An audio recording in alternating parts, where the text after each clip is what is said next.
Vamos a comenzar nuestro programa de hoy, que está dedicado al libro que se llama El hombre que hablaba con las piedras. Aquí lo tienen ustedes para que vean que es un libro de Stanley Hecadon Moreno, a quien tengo enfrente y quien creo yo que no necesita presentación. El hombre que hablaba con las piedras fue Robert H. Stewart y tiene un subtítulo que dice Expediciones geológicas en Panamá y Bolivia, 1947-1996. Inmediatamente pasada la Segunda Guerra Mundial, de allí comienza este trabajo por estas áreas de Stewart. Es interesantísimo el libro. Quisiera yo comenzar por preguntarle por qué razón el libro se llama El hombre que hablaba con las piedras. O sea, que ponerle un título a un libro es complicadísimo. Yo lo fui dejando hasta el final ya, que habían salido primero en Época los artículos basados en los diarios de él, de Stewart. Y en eso me acordé de un pasaje, porque él, este gran geólogo del Canal de Panamá, entró varias veces a Bayano para estudios de un canal a nivel, para una hidroeléctrica, en fin, y hizo gran amistad con los cunas. Gunas, como le llaman ahora. Y los cunas pensaban que había un sitio donde las rocas que estaban allí tenían espíritus malignos. Y los geólogos tienen que romper las piedras para ver qué minerales tienen. Entonces, el sitio que Stewart define como el sitio para la hidroeléctrica, resulta que los cunas le dicen que él no puede partir ninguna piedra porque va a salir un espíritu y se van a morir todos. Así que él, como en 2 o 3 entradas que tuvo, no pudo con el martillo de los geólogos romper las piedras allí. No lo dejaban. Entonces él se quedaba pensando, como dirían los panameños, chuleta. ¿Qué les voy a decir para que me dejen? Y entonces, en otra entrada que él tiene, llegan al sitio que él quería realmente estudiar la geología. Y él coge la piedra y los cunas le advierten otra vez que él no puede. Entonces le dicen, hombre, no se preocupen. Es que yo estudié cómo hablar con las piedras. Y bueno, le dicen, está bien. Si, él les dice, yo puedo hablar con ella, con el espíritu, que salga. Entonces los cunas le dicen, bueno, si tú fuiste a la escuela a estudiar cómo hablar con los espíritus de las piedras, nosotros nos vamos a apartar. Entonces le hacen como un semicírculo en el río Bayano. Y entonces él coge la piedra con su martillo y dice, en un momento él reflexiona, viendo que los cunas se han apartado. Dice, bueno, ¿y qué tal que de verdad haya un espíritu? Nalu, creo que es el nombre que le dan a los espíritus malignos, ¿no? Porque los cunas le decían, aquí vino un cacique que se llevó una piedra de aquí a los 3 días se murió. Ay, ay, ay. Así que pensando que él iba a poner, me trajo ese pasaje de los diarios de Stewart, ¿no? Con los cunas, ¿no? Quiero decirte que es un nombre poético, muy poético y atractivo. Cuando uno lee El hombre que hablaba con las piedras, dan ganas de leer el libro. Quería preguntarte algo con respecto al primer capítulo que se llama De teólogo a geólogo. ¿Qué relación hay entre la teología y la geología? Sí, Robert Stewart, sabe que la vida de uno está llena de que a mí me gustaría ser, yo quería ser, cuando chiquito, como venía de familia curandero, yo quería ser médico, pero fracasé química y física. Bueno, Stuart venía de una familia muy religiosa y él quería estudiar teología, él quería ser pastor protestante y que lo mandaran al Amazonas, al Congo, a los desiertos de Asia. Y bueno, entró a una gran universidad, Northwestern, fundada por alemanes inmigrantes religiosos también, pero que creían en la ciencia. Y él estudia 2 años teología y lo mandan, vamos a decir, en el hablar nuestro sería práctica profesional. 2 años al campo entre agricultores del noreste de los Estados Unidos. Y cuando regresa, él venía con la idea de seguir sus estudios de alta divinidad, de alta teología. Quería aprender arameo, el idioma que habló Cristo, y latín y griego para leer los libros sagrados en los originales. Y su tutor, con una gran tino, de ahí es donde viene, uno se encuentra en la vida ciertas personas que le cambian el rumbo al velero de la vida. Sí, y entonces su tutor con gran tino, después que llega con grandes expectativas, Robert Stewart, para seguir sus estudios de alta divinidad, y su tutor le dice: Stewart, yo no creo que tú vas a servir para pastor. ¿Qué de lo mundano te gusta? Usando esa palabra mundano. Y Stewart le dice: bueno, cuando yo era niño y mi papá y mi mamá me llevaban a picnic y a mí me fascinaba recoger piedras. Dice su tutor: ya está. Tú mismo te has encontrado tu salida. En esta universidad está uno de los mejores departamentos de geología que hay en los Estados Unidos. Y él entra a ese y ya. Él encontró su camino. Ese era su camino. Ese era su camino. Eso es un ejemplo de cómo la vida de las personas muchas veces tienen que buscar y encontrar el camino, ¿no? Así le pasó a este estadounidense que vino hasta acá, hasta Panamá. Y esa parte teológica, aunque él deja la teología por la geología, la teología lo acompañaría el resto de su vida. Y donde fuese que él fuera, entre a Chiriquí, a Darién, siempre estaba ese trasfondo teológico. Y claro, porque es la fe. La fe. Es la fe la que maneja. Y la belleza de Panamá, la diversidad de aves, la diversidad de vida, él lo interpretaba, ya graduado de geólogo, como una manifestación del Creador. Que esa maravilla de la naturaleza de Panamá era Dios que hablaba. ¿Y cómo fue que vino a Panamá? Nuevamente, cosas del destino. Él se gradúa en el 46, ya termina la Segunda Guerra Mundial. Y se había notado durante la Segunda Guerra Mundial que el canal de Panamá se había quedado chico. El canal inaugurado en 1914. Los grandes barcos que exigió la guerra, el portaaviones, no podían pasar. Los grandes acorazados. Se veía venir que a futuro cambiaría en mucho la forma de hacer barco, que los barcos serían también de comerciales, serían mayores, y qué íbamos a hacer con se iba a hacer con el canal, y que había que explorar la posibilidad de un canal a nivel, la vieja idea de Lesseps. Y se forma este grupo especial de ingeniería en el canal para buscar una ruta para un canal a nivel. Y se estudian 33 rutas. Y bueno, este ingeniero va a Northwestern, donde se graduó Stewart.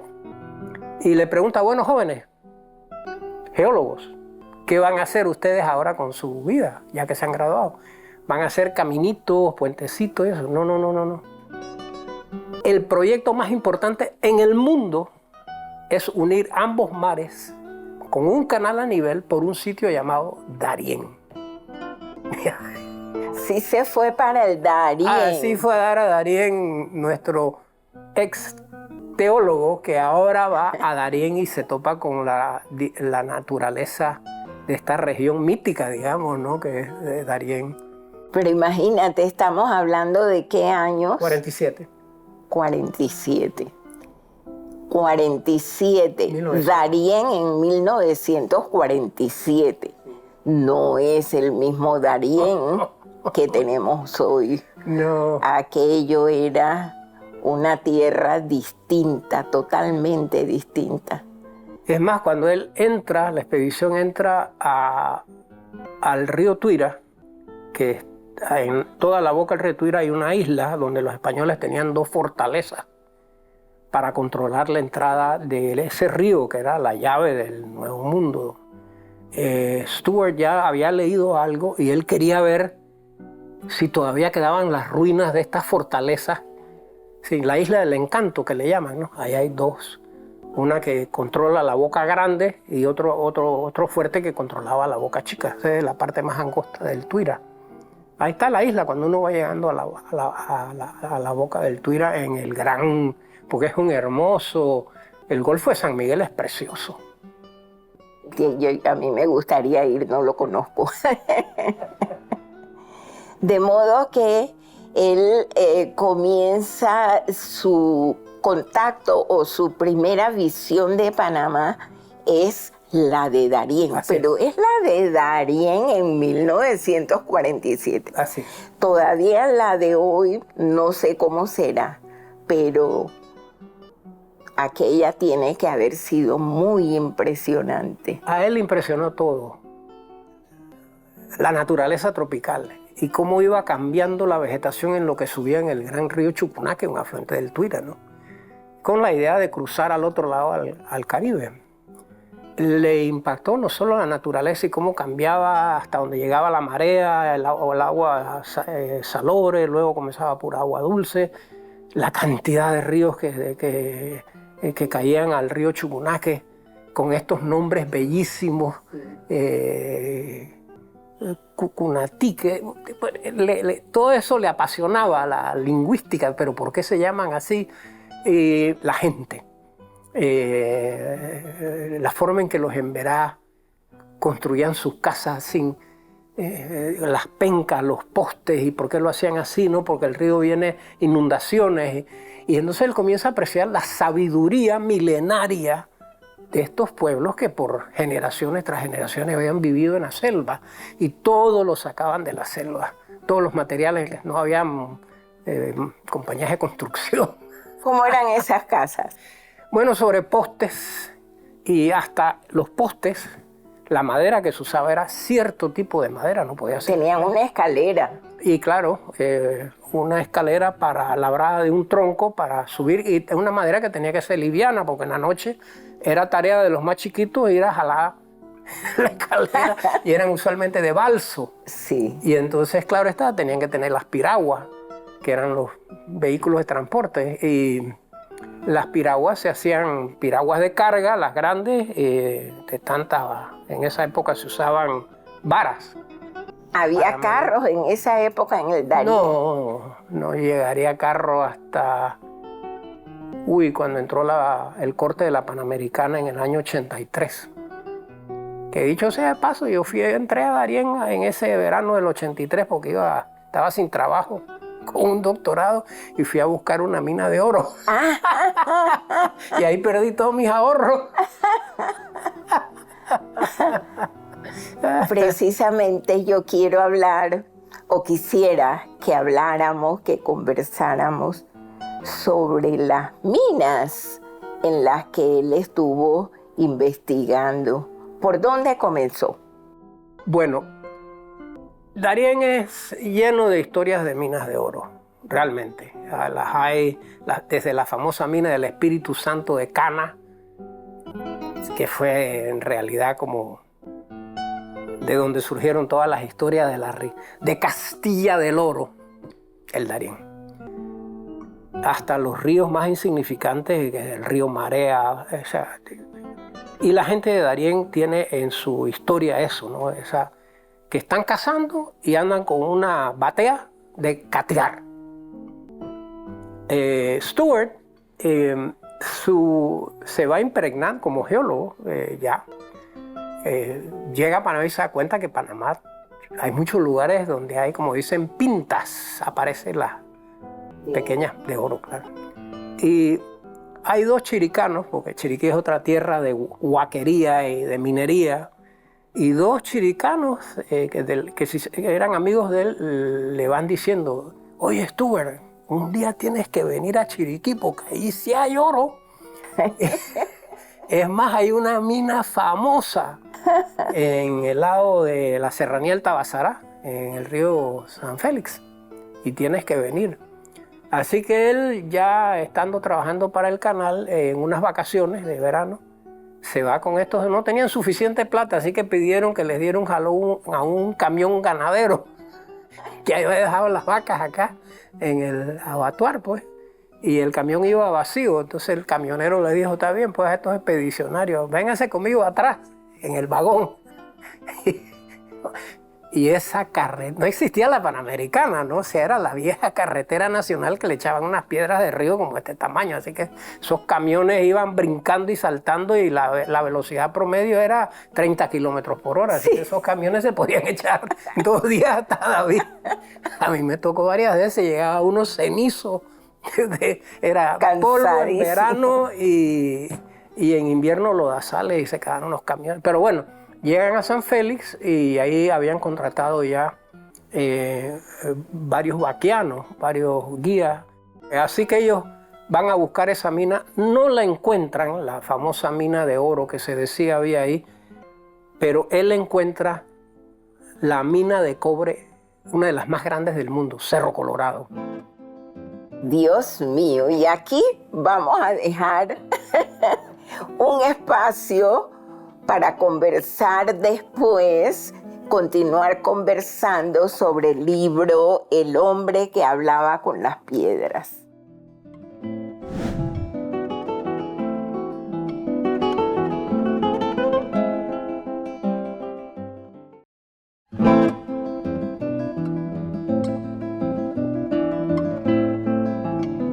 El hombre que hablaba con las piedras, ese nombre me fascina.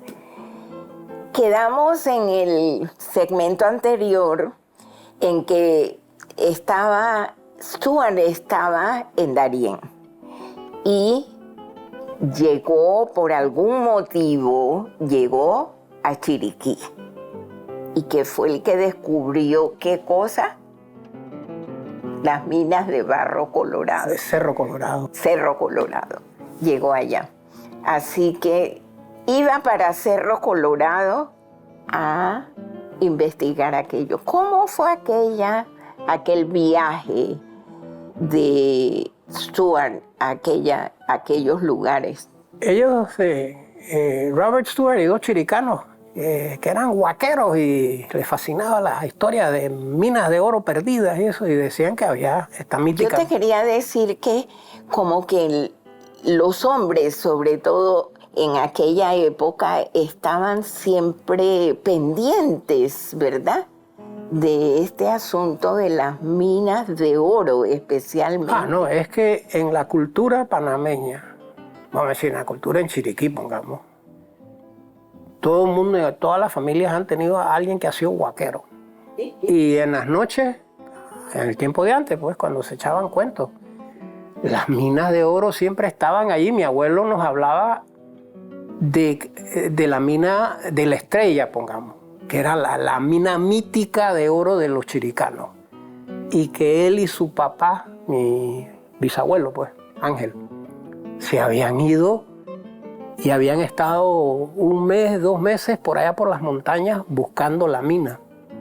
Y eso fue una pasión heredada de la colonia, ¿no? Pero que había habido unos terremotos terribles y la mina quedó sepultada. Entonces siempre quedó esa idea de que algún día voy a ir y me voy a encontrar con la mina de oro de la Estrella. Y bueno, yo me crié en ese ambiente y yo también adquirí esa... Yo solo o acompañado me fui varias veces y una vez me fui a buscar una mina de oro y ningún primo quería acompañarme y bueno, no encontré nada y lo que sí cogí fue una malaria, me dio una fiebre de esa que le daba a uno que casi no logro montarme en en el caballo y casi me quedo por allá, solito, con una pico, una pala. Dios santo. Porque es que cuando uno le da la fiebre de eso, uno cree que a la siguiente palada le va a salir de una vez. Y no es así. Dicen los cunas, pues, los chocoes, que el oro es el metal del diablo. Y el diablo lo engaña a uno, ¿no? Le echa un poquito. Pero bueno, ellos... una de las cosas que me gusta de la narrativa de Stuart, cuando él se encuentra con los Waimí, con los Nove, él nuevamente, su parte teológica no lo abandona. Están ya arriba en la cordillera del Tabasará. Y se hace muy amigo del cacique Andrés, que le decían Andrés. Y le dice, Andrés, y según ustedes, ¿cómo crió el Dios de usted el mundo? Entonces Andrés le dice, bueno, Tule Viejo, el Dios, creó el mundo y lo destruyó. Y la primera destrucción fue con agua. Y después lo volvió a construir y después lo destruyó. Sí, y fueron 4 grandes. Entonces, para alguien que había estudiado teología, que un cacique de la serranía le dijera que el Dios de ellos. Y hay un pasaje interesantísimo, porque en lo que van subiendo la serranía, Stuart va notando que hay unos palos enterrados que tienen como una cara labrada. Entonces le pregunta, bueno, ¿y qué es esos bastones labrados que tienen una imagen al comienzo del camino allá abajo en la tierra donde viven los latinos? Y luego el bastón ya la cara no desaparece, pero acá cuando llegamos donde ustedes aparece ya sí otra cara. Entonces le dice a Andrés, bueno, allá abajo donde viven los latinos, allá manda Cristo. Y entonces por eso es que está labrado así como una cruz. En el medio desaparecen del bastón la figura, porque no sabemos qué Dios manda ahí. Y acá arriba manda Tule Viejo, por eso es que bueno. Qué belleza, ¿verdad? Sí, recoger esas tradiciones, quizás hasta esas tradiciones parte han desaparecido, ¿no? Pero creo que esa es lo fascinante de la narrativa de Stuart, es que esa parte antropológica no lo abandona, ¿no? Tiene esa de querer aprender palabras, tradiciones, costumbres. ¿Qué palabra te viene a la memoria de aquella época? Porque en Darién está la palabra palanquero, ¿no? Ah, sí. O en el río Gatún, por acá, está la palabra palanquero. ¿Y por allá qué palabra? Bueno, él casi que lo primero que él anota en su diario, una palabra así muy puntual, era que él a lo que van estos caminos de la cordillera son terribles, caminos a pie, y luego llegas al río y no puedes pasar y hay que buscar el atajo por donde cruzar. Y llegas a un punto alto y le dicen a él los compañeros, mira toda esa huaquería, todas esas huacas. Y entonces se ve las piedras y dice él, no, es que yo ando buscando oro, yo no me puedo poner a huaquear. Dice, he visto unas huacas, pero fascinantes, eran grandes, con piedras enormes que la gente había traído y se veía nítido, ¿no? Y a la vez que describe cómo eran los cementerios, las huacas, donde se enterraban, y las diferentes formas que a través de los miles de años, él observa como buen geólogo que habían restos de antiguos volcanes y que nadie le había dicho que en la serranía del Tabasará había volcanes. Es más, nota algo adicional, pero ya de la ecología. En el cráter había una laguna y en esa laguna había un patito. Entonces le pregunta ¿y ese patito? Dice, bueno, ellos migran. Ellos vienen del norte y van para el sur. Y se da cuenta ya de la gran migración de las aves de las Américas, ¿no? Que cuando es invierno allá en Alaska, van para Sudamérica, para la Patagonia, volando y paran en Panamá. Ahí estaba ese patito y le dicen los Nove, bueno, él va y viene.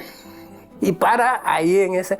Y bueno, posteriormente el gobierno de Panamá le pide un estudio de los volcanes y él es el que descubre que hay en el país, la cifra de él era 523 volcanes.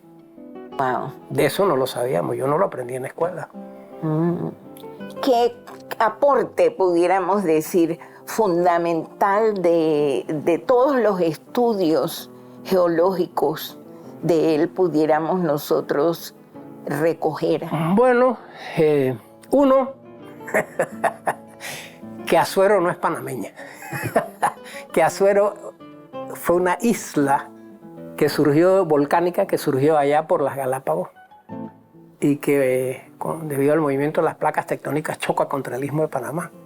Así que la cuna del folclore se originó en las Galápagos. Lo otro, la antigüedad. Él descubre capas, formaciones rocosas que no se tenía idea.